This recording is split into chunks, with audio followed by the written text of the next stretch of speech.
Malam tu, balik dari melepak dengan kawan-kawan, Danny tengok TV di ruang tamu sampai tertidur. Bila dia terjaga, di TV tengah tayangkan cerita hantu. Dia pun tutup TV nak masuk tidur dalam bilik. Tapi lepas beberapa langkah, TV terpasang semula. Danny nampak imej dalam TV tu adalah diri dia sendiri yang tersenyum pandang Danny dengan wajah pucat. Macam lipas kudung Danny masuk bilik tidur dia. Sepanjang malam tu, Danny asyik dengar nama dia dipanggil dengan suara yang menyeramkan.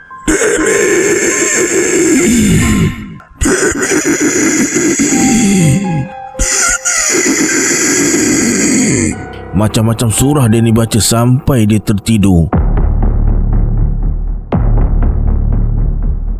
Beberapa bulan lepas, Faizal dan keluarganya terlibat dalam satu kemalangan yang menyebabkan isterinya meninggal. Tinggallah Faizal dan anak perempuannya. 5 Ogos, hari kelahiran anak perempuannya. Walaupun masih bersedih, mereka berdua tetap meraihkannya. Faizal ambil beberapa keping gambar masa anaknya sedang potong kek. Malam tu, bila dah selesai majlis hari lahir anaknya, Faizal tengok semula gambar yang dia ambil petang tadi. Faizal terkejut bila nampak gambar isterinya dengan wajah pucat dan kesan darah sedang berdiri di belakang anak perempuannya. Disebabkan terlalu panik, Faizal terus padam semua gambar yang ada wajah isterinya. Masa balik dari rumah kawan, Hafiz perasan ibu mengintai dari tingkap biliknya ketika dia masuk rumah. Lepas makan dan mandi, Hafiz masuk bilik nak rehatkan badan. Tapi malam tu, Hafiz terasa macam lain sikit dari malam-malam sebelumnya. Susah dia nak lelapkan mata. Bila terlelap, terasa macam ada yang tarik kaki, main rambut, tarik selimut. Hafiz dah rasa macam ada yang tak kena. Hafiz baca Al-Fatihah dan ayat kursi. Kemudian dia sapu ke seluruh badan dan tidur. Alhamdulillah, tak ada gangguan lagi lepas tu. Keesokan paginya, masa sarapan, ibu tanya, "Mana kawan kau? Semalam ibu nampak kau masuk rumah dengan kawan." Hafiz tercengang. Mana ada dia bawa balik kawan?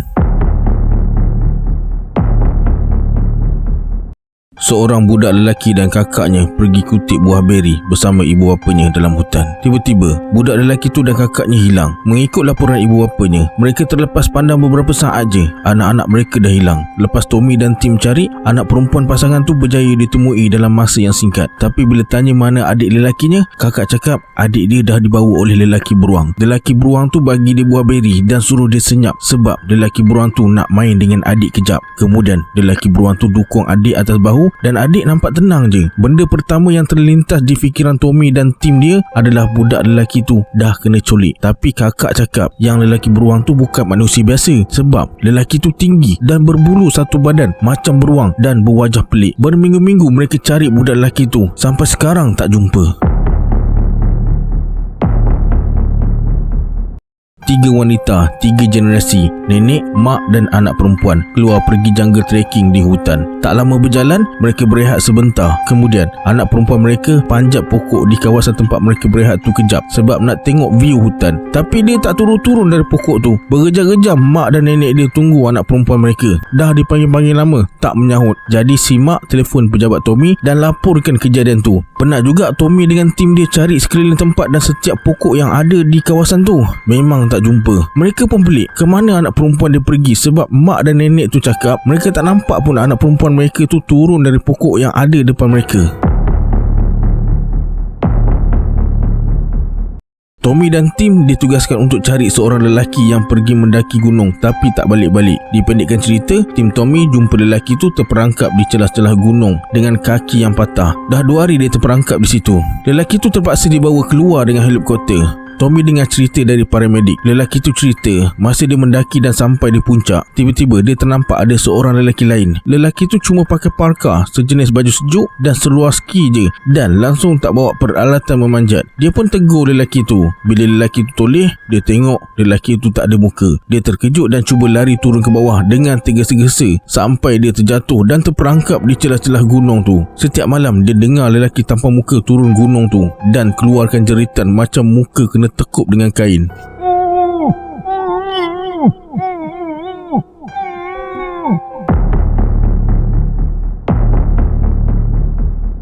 Kejadian ni berlaku di salah satu muzium di Melaka. Masa tu Faizal kena buat kerja lebih masa lah. Dah 3 hari bahagian atas ditutup, nak baik pulih dan ubah kedudukan patung-patung dan betulkan lampu. Faizal sebagai kurator muzium nak tak nak kena tunggu kontraktor sampai selesai kerja. Pukul 10 malam kerja dah selesai. Faizal pun nak balik rumah lah. Masa Faizal tengah pakai kasut dekat bawah, tiba-tiba dia nampak ada orang naik tangga.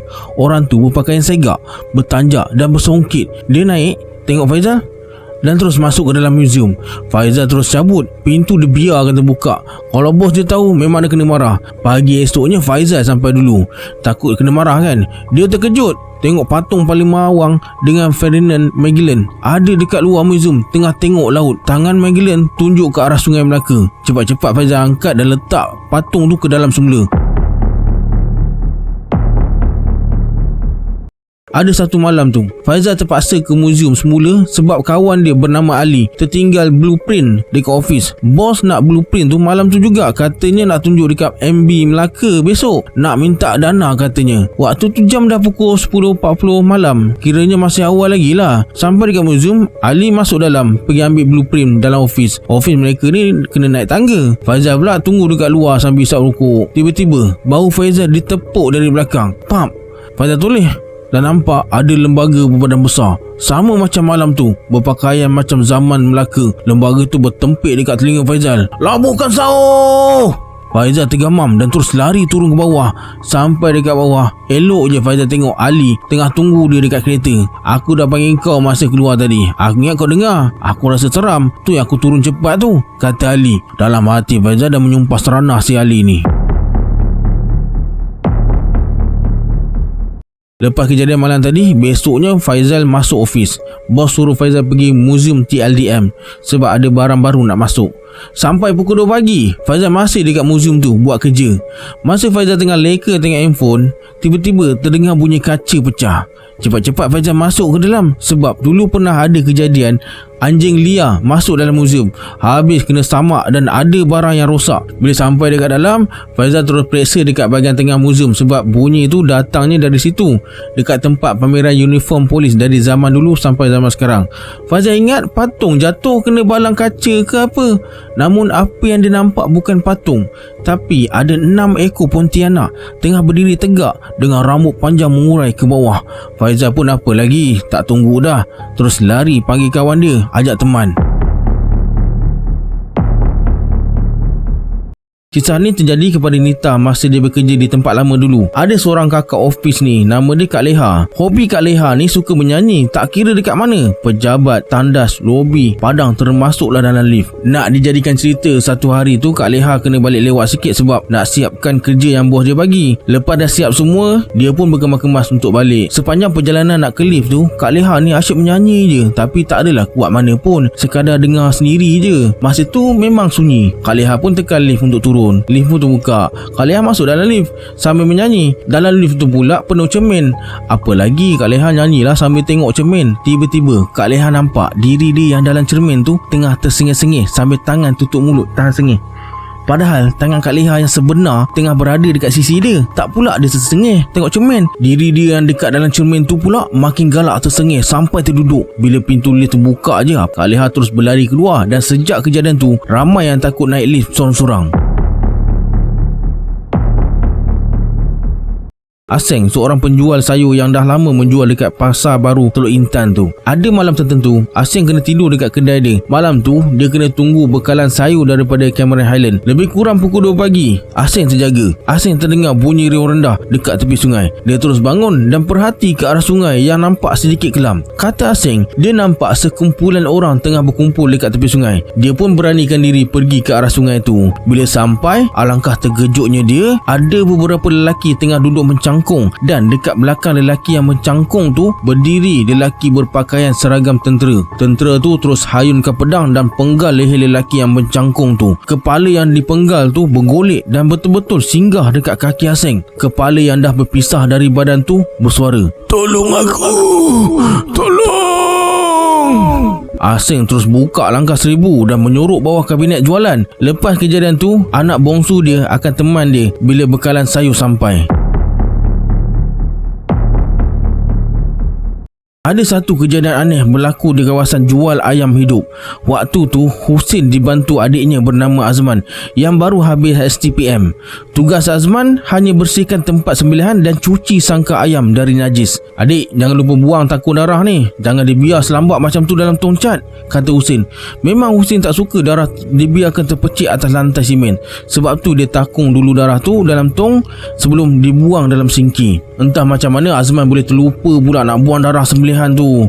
Esoknya lebih kurang pukul 5 pagi, masa mereka ke tempat sembelihan, mereka berdua terkejut bila nampak lembaga berkepak dan berbulu tengah hirup darah dari tong cat tersebut.